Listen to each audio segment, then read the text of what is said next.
امریکی ریاست ایریزونا کے شہر فینکس میں کمیونٹی کی مدد کے لیے کام کرنے والے کارکن رہائشیوں کو پانی اور شدید گرمی سے نمٹنے کا سامان فراہم کرنے کے لیے دن میں 2 بار اکٹھے ہوتے ہیں۔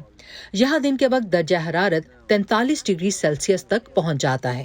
113, 14, 16 every day. It's very, very hot. Caliente. گرمی سے نمٹنے اور اس کی شدت میں کمی کرنے کے لیے گزشتہ سال ایک دفتر بنایا گیا تھا جس کے سربراہ ایک ماحولیاتی سائنسدان اور کلائمیٹ ایکسپرٹ ہیں۔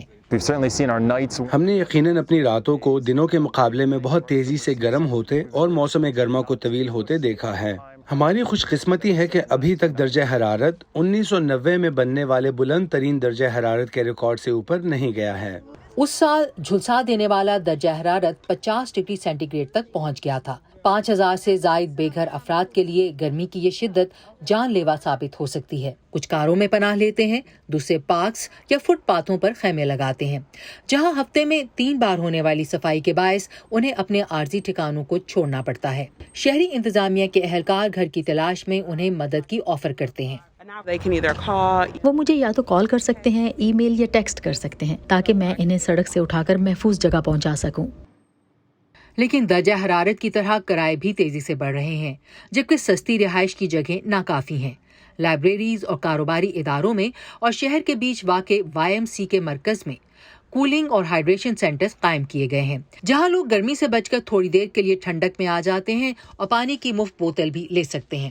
کچھ سڑکوں پر جو گرمی کی شدت سے تپ جاتی تھیں، ان پر اب ایک حفاظتی تہ ڈالی گئی ہے جو گرمی کو منعکس کر دیتی ہے۔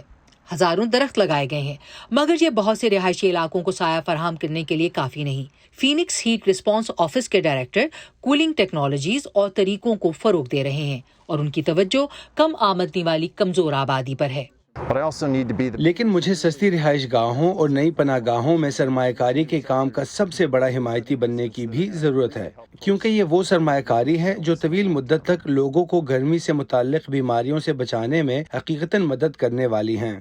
شدید گرمی سے نمٹنے کے انتظامات کے لیے ذمہ دار ایسے محکمے امریکی شہر لاس اینجلس اور مایامی، یونان کے شہر ایتھنز اور سیرالیون کے شہر فری ٹاؤن میں بھی ہیں۔ دنیا بھر میں شہری حکام کے لیے رہائشیوں کو گرمیوں کے طویل موسم کو برداشت کرنے میں مدد دینے کا چیلنج بڑھتا جا رہا ہے۔ مائیکل سلیون کے ساتھ عائشہ خالد، وائس آف امریکہ۔